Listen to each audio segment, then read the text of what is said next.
Hello दोस्तों। Good morning, नमस्कार। आप सभी का स्वागत है आप सभी के अपने यूट्यूब चैनल परीक्षा की शिक्षा में। आई होप कि आप सभी जो है स्वस्थ हैं, कुशल मंगल है। तैयारी जो है बढ़िया तरीके से आप सभी लोग कर रहे हैं। जो भी क्लास में फर्स्ट टाइम आए हैं, पहली बार आए हैं, नए हैं, उन सभी को बता दिया कि आप सभी की जो है यूपीटी प्लस पीटी एग्जाम की जो तैयारी है डेली बेसिस पे करवाई जा रही है यहाँ पर। तो जिसे भी तैयारी पूरी करनी है, कंप्लीट करनी है, चैनल को सब्सक्राइब करके हमारे साथ जुड़ेगा। ठीक, क्लास का समय देखिए, जीके जीएस की जो सुबह 10 बजे डेली आपको देखने मिलती है। ग्राफ मैथ्स की क्लास जो दोपहर को 2 बजे देखने मिलती है। हिंदी की जो क्लास है शाम को 7 बजे आप सभी को देखने को मिलती है। इसी टाइम पे आप सभी को क्लास से जुड़ के तैयारी को पूरा और कंप्लीट करना है। ठीक है, नीचे डिस्क्रिप्शन में आपको इंस्टाग्राम टेलीग्राम का लिंक मिलेगा, तो आप इंस्टाग्राम पे फॉलो कर लीजिएगा। टेलीग्राम से को ज्वाइन कर, टेलीग्राम से पर डेली बेसिस पे क्लास का अपडेट आपको देखने को मिलेगा। 6 और 7 सितंबर को जो है आपका क्या है, एग्जाम डेट है। ठीक है, क्लियर सभी को। चलिए, तो क्लास से स्टार्ट करेंगे। पहला क्वेश्चन आपके सामने। क्लास से स्टार्ट करने से पहले जिसने अब तक क्लास को लाइक नहीं किया, लाइक करेंगे। शेयर नहीं किया, शेयर करेंगे। जिसने अब तक चैनल को सब्सक्राइब नहीं किया है, वो लोग क्या करेंगे, चैनल को सब्सक्राइब कर लेंगे जल्दी से। ठीक है, चलिए, क्वेश्चन नंबर आपका फर्स्ट है। उत्तर वैदिक काल में लोहे के साक्ष्य का उल्लेख सर्वप्रथम कहाँ से प्राप्त होता है? चलिए,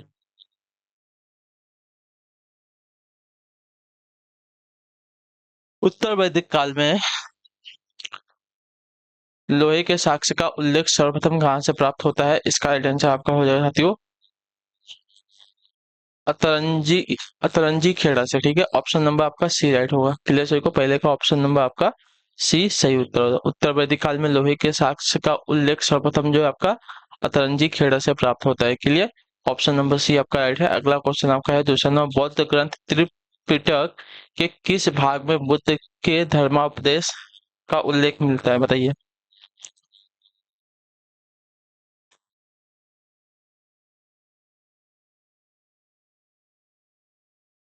बौद्ध ग्रंथ त्रिपिटक के किस भाग में बुद्ध के धर्मोपदेश का उल्लेख मिलता है?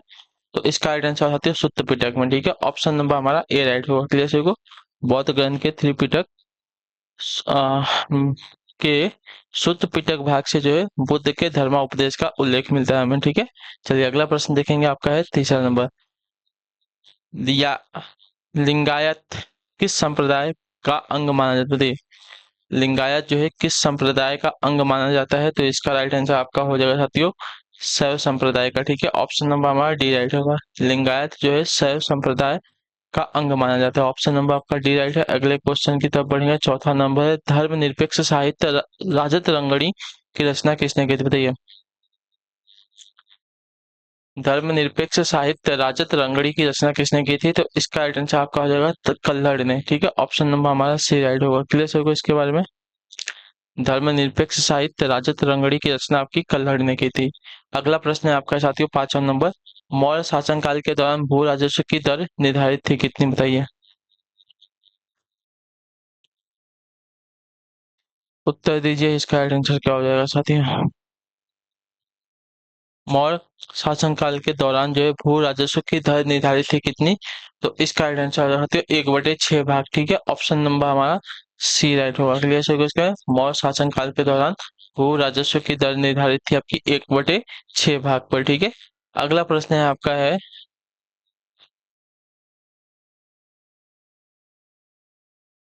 छठा नंबर। पूछा गया है बंगाल विभाजन के विरोध में निम्न में से कब शोक दिवस मनाया गया था? बताइए। बंगाल विभाजन के विरोध में निम्न में से कब जो है शोक दिवस मनाया गया था? इसका राइट आंसर क्या हो जाएगा? तो इसका राइट आंसर आपका हो जाएगा साथियों, शोक दिवस आपका 16 अक्टूबर 1905 को मनाया गया था। ठीक है, तो ऑप्शन नंबर आपका ए राइट हो जाएगा। क्लियर है, चलिए। 16 अक्टूबर 1905 को बंगाल विभाजन के विरोध में आपका शोक दिवस मनाया गया था। ठीक है, अगला प्रश्न है आपका है सातवां नंबर। पूछा गया संजीवनी नामक पत्र की रचना किसने की थी? संजीवनी नामक पत्र की रचना किसने की थी? तो इसका राइट आंसर हो जाएगा ऑप्शन नंबर एक, कृष्ण कुमार मित्र ने। ठीक है, कृष्ण कुमार मित्र ने जो है संजीवनी नामक पत्र की रचना की थी। अगला प्रश्न आपका है आठवां नंबर। पहली बार राजस्व की मांग किसने की थी?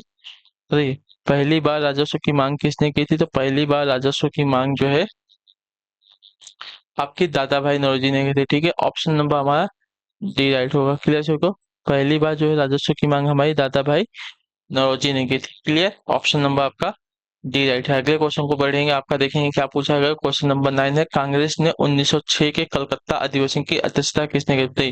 कांग्रेस के 1906 के कलकत्ता अधिवेशन की अध्यक्षता किसने की थी? तो इसका राइट आंसर आपका हो जाएगा साथियों, दादा भाई नौरोजी ने की थी। ठीक है, इसका भी ऑप्शन नंबर आपका सी राइट हो जाएगा। कांग्रेस के 1906 के कलकत्ता अधिवेशन की अध्यक्षता जो है दादा भाई नौरोजी ने की थी। अगला प्रश्न है आपका क्वेश्चन नंबर 10। पूछा गया है, निम्न में से किसके नेतृत्व में 1906 में मुस्लिम लीग की स्थापना हुई थी? बताइए, निम्नलिखित में से किसके नेतृत्व में 1906 में मुस्लिम लीग की स्थापना हुई थी? तो इसका राइट आंसर आपका हो जाएगा साथियों, सलीम मुल्ला खां और आगा खां के नेतृत्व में, यानी कि ए और बी आपके दोनों राइट हो जाएंगे। ठीक है, क्लियर सभी को? हाँ या ना? 1906 में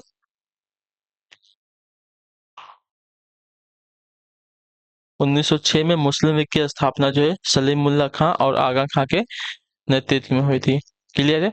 अगला प्रश्न है आपका है, 11वां, भूपृष्ठ के कुल क्षेत्र का लगभग कितना प्रतिशत भाग भूमि है? बताइए, भूपृष्ठ के कुल क्षेत्रफल का लगभग कितना प्रतिशत भाग जो है भूमि है? तो इसका राइट आंसर आपका हो जाएगा साथियों 30% भाग। ऑप्शन नंबर हमारा बी राइट होगा। क्लियर है इसके बारे में? भूपृष्ठ भूपृष्ठ के कुल क्षेत्रफल का लगभग जो है 30% भाग भूमि है और 70% भाग पर क्या है हमारा पानी है। ठीक है, अगला प्रश्न है आपका 12 नंबर, पृथ्वी की सतह की सबसे ऊपरी परत को क्या कहते हैं? बताइए, पृथ्वी की सतह की सबसे ऊपरी परत को क्या कहते हैं? तो इसे कहा जाता है परपटी। ठीक है, ऑप्शन नंबर हमारा सी राइट हो। पृथ्वी की सतह की सबसे ऊपरी परत को परपटी कहते हैं। ठीक है, चलिए अगला प्रश्न है आपका है 13 नंबर प्रश्न, उत्तर दीजिएगा। राइट आंसर, पंजाब में बड़ी संख्या में आपलावन नहर है, इनमें जल कहाँ से आता है? बताइए, पंजाब में बड़ी संख्या में आपकी आपलावन नहर है, इनमें जल कहाँ से आता है? तो इनमें जल आपका आता है साथियों सतलज नदी से। ठीक है, ऑप्शन नंबर हमारा डी राइट होगा। ठीक है, क्लियर सभी को?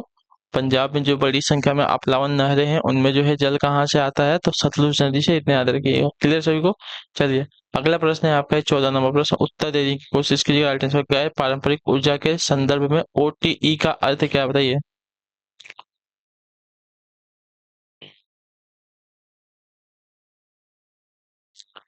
चलिए,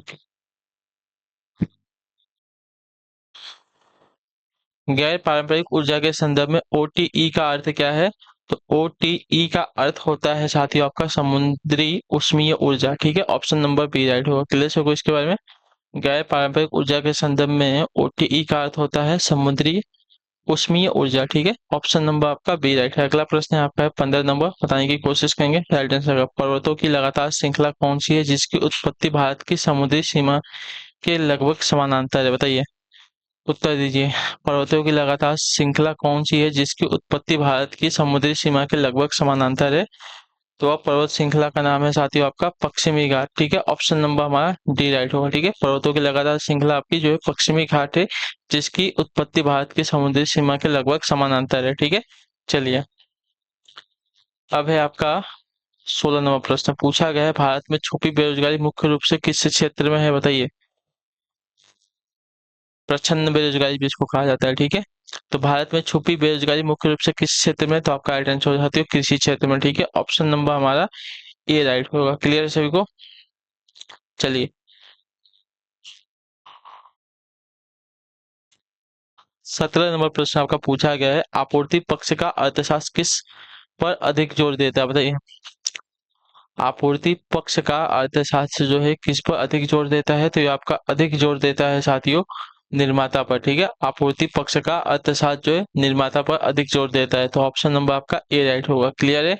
चलिए अगला क्वेश्चन देखेंगे, आपका है 18 नंबर, निम्नलिखित में से किस पुस्तक में समाजवाद की नहीं, निम्नलिखित में से किस पुस्तक को जो है समाजवाद का बाइबल कहा जाता है? बताइए, निम्नलिखित में से किस पुस्तक को जो है समाजवाद का बाइबल कहते हैं?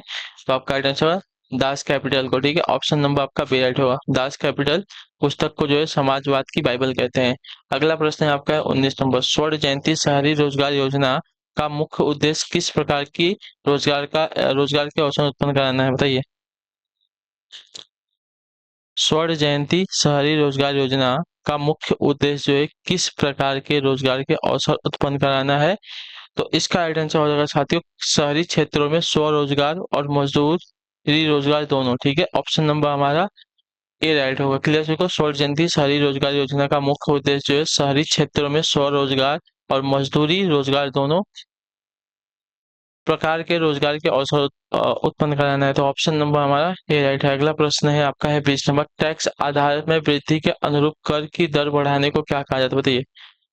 टैक्स आधार में वृद्धि के अनुरूप कर की दर बढ़ाने को क्या कहा जाता है, तो इसे कहा जाता है साथियों आपका प्रगतिशील कर। ठीक है, ऑप्शन नंबर हमारा बी राइट होगा। क्लियर सको, टैक्स आधार में वृद्धि के अनुरूप जो है कर की दर बढ़ाने को प्रगतिशील कर कहते हैं। ठीक है, अगला प्रश्न है आपका है 21वां प्रश्न, उत्तर दीजिएगा। राइट आंसर क्या हो जाएगा, क्या पूछा गया है, निम्नलिखित में से कौन सा न्यायिक आदेश जो है उच्च न्यायालय और उच्चतम न्यायालय द्वारा किसी व्यक्ति को किसी सार्वजनिक कार्यालय पर अधिकार करने से रोकने के लिए जारी किया जाता है, बताइए।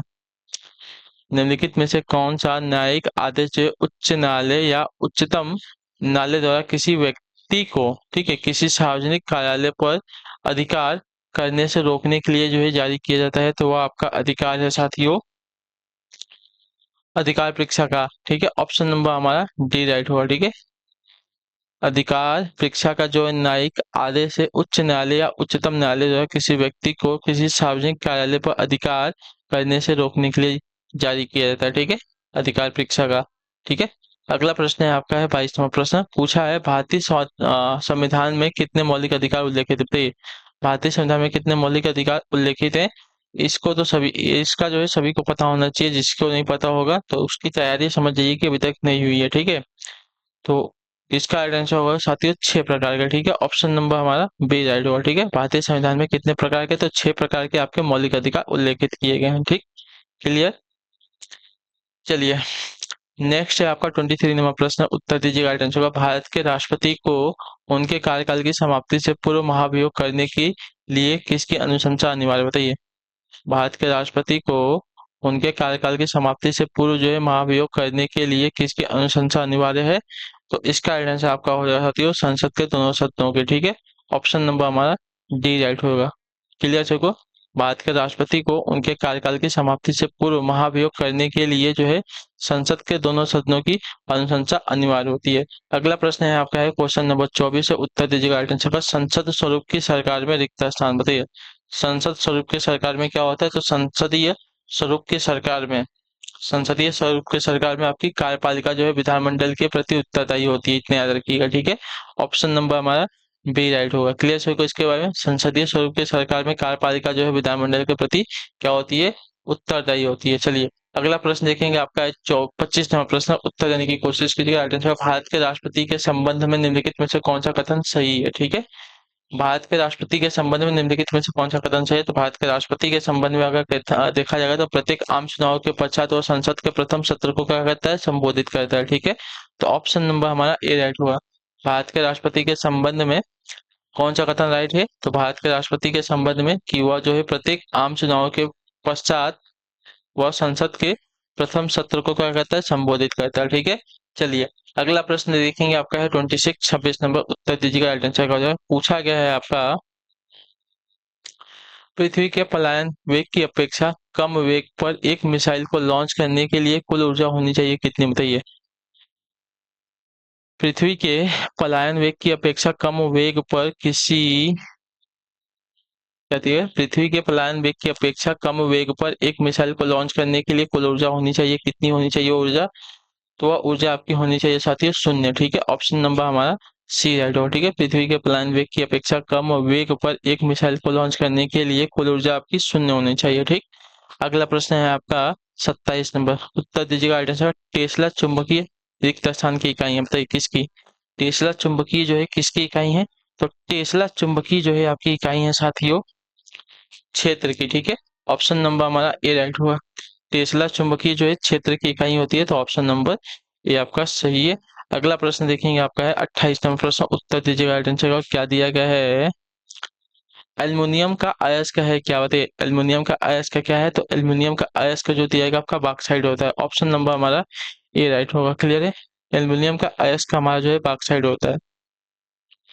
चलिए, अगला प्रश्न है आपका 29 प्रश्न, नाभिकीय बल क्या होता है बताइए। नाभिकीय बल हमारा क्या होता है? तो नाभिकीय बल आपका होता है लघु परासी आकर्षण बल। ठीक है, ऑप्शन नंबर हमारा बी राइट होगा। नाभिकीय बल हमारा जो होता है लघु परासी आकर्षण बल होता है, तो ऑप्शन नंबर हमारा बी आपका राइट हो जाएगा। अगला प्रश्न है आपका है 30 प्रश्न। ठीक है, देखिए क्या पूछा गया है। पुंकेसर अपने परागकेशों से और पत्तियों से किसमें परस्पर मिले होते हैं बताइए। पुंकेसर अपने परागकोशों से और पत्तियों से किसमें परस्पर मिले होते हैं? तो ये आपके मिले होते हैं परस्पर यूफोर बीएसी से। ठीक है, ऑप्शन नंबर हमारा ए आपका राइट हो जाएगा। ठीक है, पुंकेसर अपने परागकोशों से और पत्तियों से ये फोर बीएसई में जो है परस्पर मिले होते हैं, तो ऑप्शन नंबर हमारा ए जो दिया गया साथी आपका राइट हो आंसर हो जाएगा। ठीक है, अगला है आपका 61 61 बताने की कोशिश कीजिएगा राइट आंसर आपका क्या होगा। ठीक है, क्या दिया गया है? उपन्यास द करेक्शन के लेखक जोनाथन फ्रांजेन। उपन्यास द करेक्शन के लेखक जोनाथन फ्रॉन्जेन है, सही बात है। ठीक है, उपन्यास the Visit from the Goon Squad के लेखक आपके एडवर्ड पी जॉन्स है, ये आपका गलत है। और उपन्यास 40 थीव के लेखक आपके थॉमस पेरी हैं, यानी कि पहला और तीसरा ही सिर्फ राइट कथन है। ठीक है, सही कथन की पहचान करनी है तो पहला और तीसरा आपका राइट है। ठीक है, क्लियर है।